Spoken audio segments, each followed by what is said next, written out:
it's me Yana. Welcome back to my channel. I make lifestyle videos, post-grad content, grad school content, all that stuff. So definitely go ahead and subscribe if that is something that you're interested in.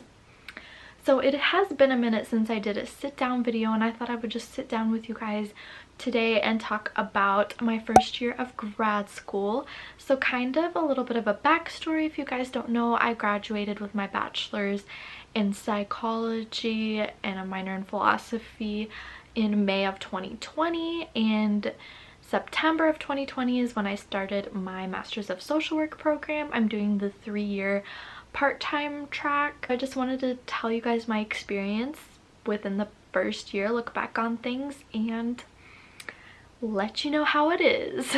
And I also did one of these after my first semester of grad school, so I think it would be interesting to look back on that. So I'll have that link down below, as well as my other grad school videos. So I guess the first thing that I wanted to talk about is how hard time management was for me personally throughout my whole first year of grad school. I was really kind of bad at it. So the first semester of grad school, I worked my job at the hospital, and I worked about 28 hours a week.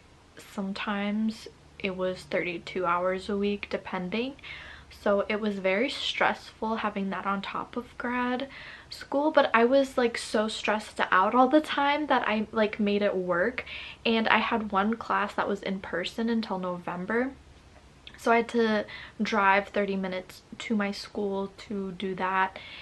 And my classes were in the evenings, and it was just, I don't know, that semester was such a blur because everything was go, go, go, and I was working, I was experiencing grad school for the first time, so it was really overwhelming.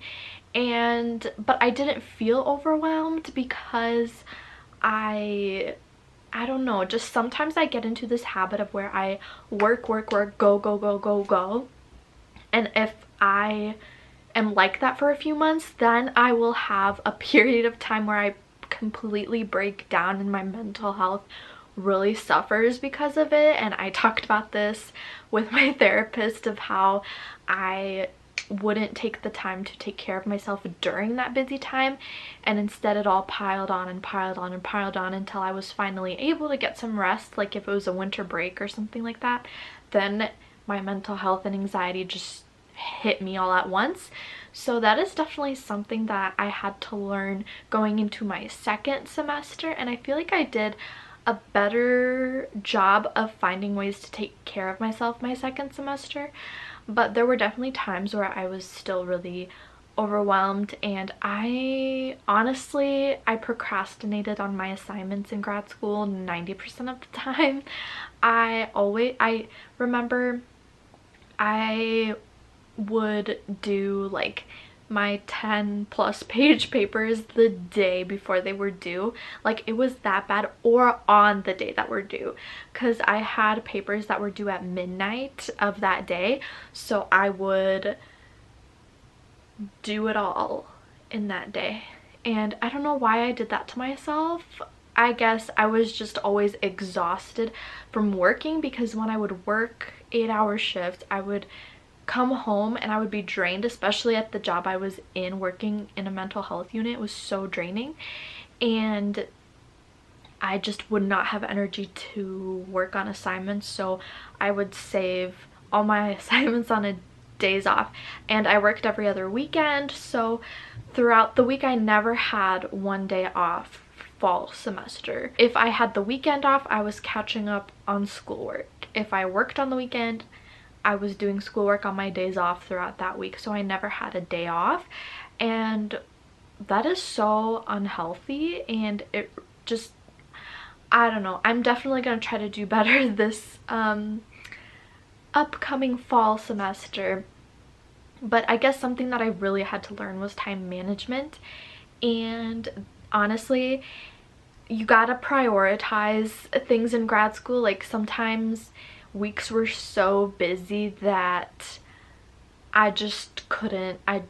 I would have to miss a class, and I think I only missed 1 or 2 classes my whole year of grad school, but there were times where I had to, or I would prioritize certain classes over others, because let's say there was a class where the professor might have been a little more lenient and whatever, then I would prioritize my other class for that, or I would skip readings for the week in order to be able to finish assignments.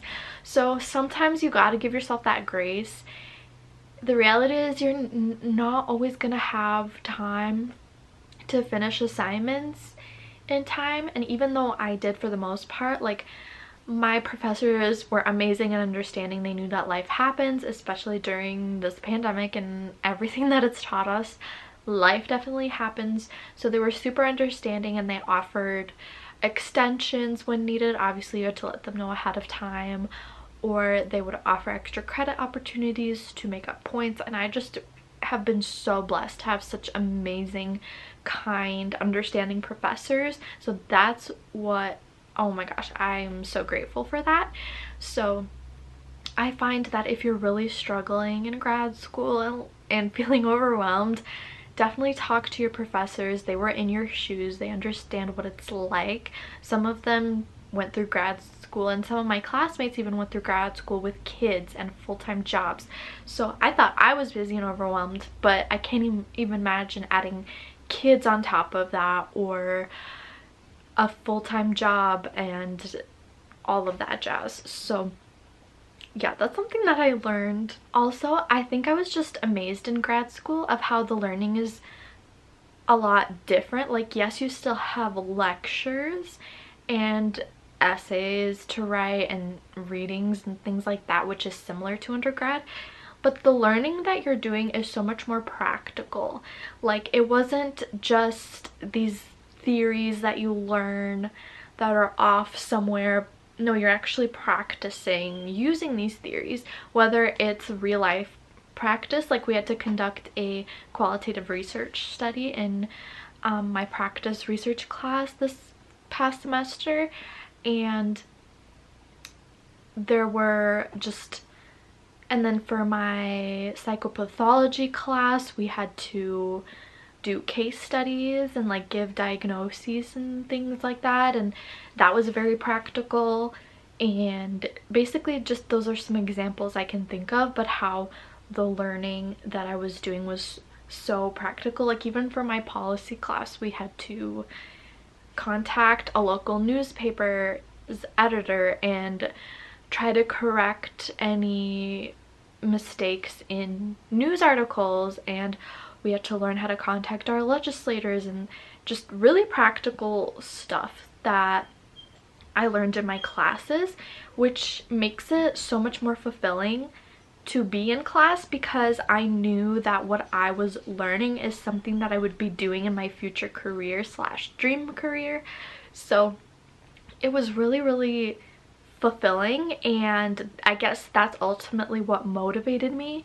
I wasn't like dreading, and of course there were some days where I dreaded going to class or I dreaded doing an assignment, but I just tried to tell myself that I'm going to be using these skills in my career for the rest of my life, and that I need to hone in, get my booty up, and just do it. And honestly, I enjoyed a lot of the stuff that I did. There were even assignments that I looked forward to doing, and I never thought that would be the case. And there was also some assignments that I dreaded doing and wanted to cry over. But sometimes you just gotta go to Starbucks, go to Dunkin', get that coffee, sit down and just do it. And I had to like have self-discipline to do that. But more often than not, I actually genuinely enjoyed what I was doing, which is so amazing. And that's what I think makes grad school so distinct from undergrad and made it so much more enjoyable to me.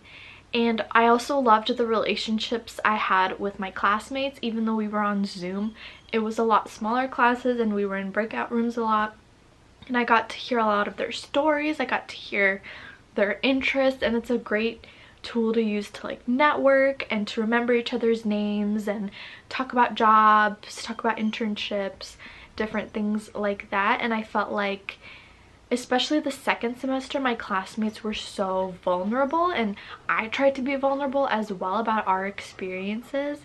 And my dog is here. He, I guess, wants to join in the video. It was really great to hear from them and get their input and work on group projects, because grad school so far this past year we did a lot of group work, which was actually nice because it gave me an opportunity to get to know my classmates. And I used to never be one to like group projects, but in grad school it's different because you're all interested in the same thing, so it just made it really easier, and everyone was really sweet, and I'm just really thankful. Honestly, I was definitely on the fence. I don't know if I mentioned this, but in the fall of my in January of my senior year of undergrad, right before COVID hit, I remember questioning if I wanted to go to grad school, if I wanted to go right away. I was like, what the heck am I doing? Like, I just had no motivation. I barely tried on my grad school application, and by the grace of God I got accepted into this grad program.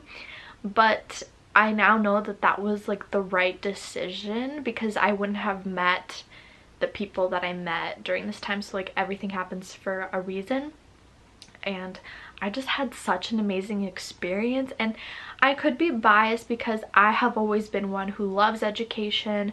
I was always good at school, and being a student has become my identity. And I feel like graduating from my undergrad, I wasn't quite ready for full-on no school post-grad life, so I procrastinated adulthood by going into grad school in a way, but also still being an adult and experiencing post-grad life at the same time. I don't know if any of you grad school people can relate who are watching this, but yeah. And another thing that I experienced heavily throughout grad school was definitely imposter syndrome.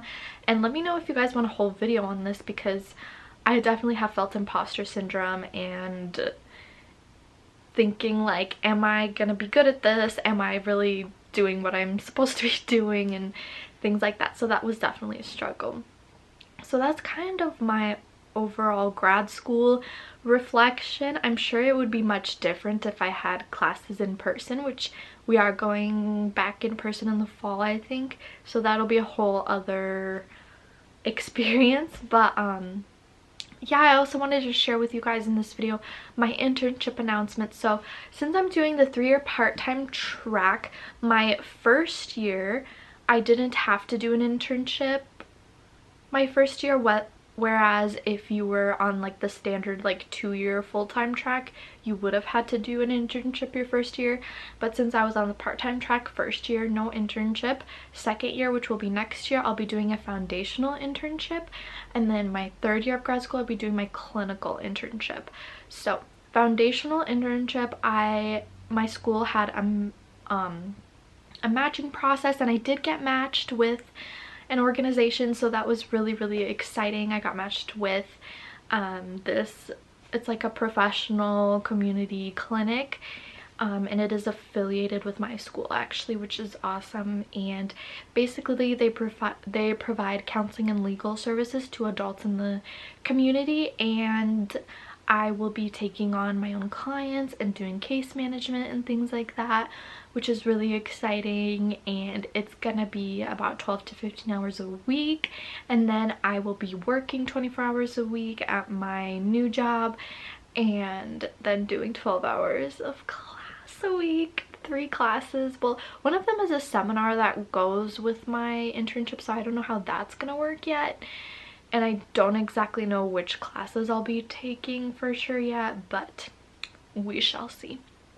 But yeah, so that's really exciting, and honestly I'm a little nervous for the fall and how I'm gonna juggle everything, but I feel like I kind of got a plan down. Like, I'm definitely gonna have certain days be my designated day offs. I'm definitely gonna work on balancing things out more and spreading it around and just making sure I take care of myself, because guys, I cannot stress the importance of self-care and sleep. Please go to sleep. Like, it is so important for your well-being. Like, prioritize yourself first, and if you need to, email your professors, have a discussion with them. They're usually very open and can help you come up with a plan so that you're not so burnt out all the time. So I definitely encourage you guys to reach out if you need help, because more than likely people will accommodate that. So yeah, that was my sit down video. I hope you guys enjoyed it. Whatever other questions you have about grad school, definitely leave them in the comments below. Yeah, and I'm in the Master of Social Work program. I don't know if I ever mentioned that. I probably did. I don't know. I don't remember. But yeah, if you have any other questions, leave them in the comments below. I would love to chat with you guys about it. And yeah, thank you so much for watching, and I'll catch you all in my next video. Love you guys.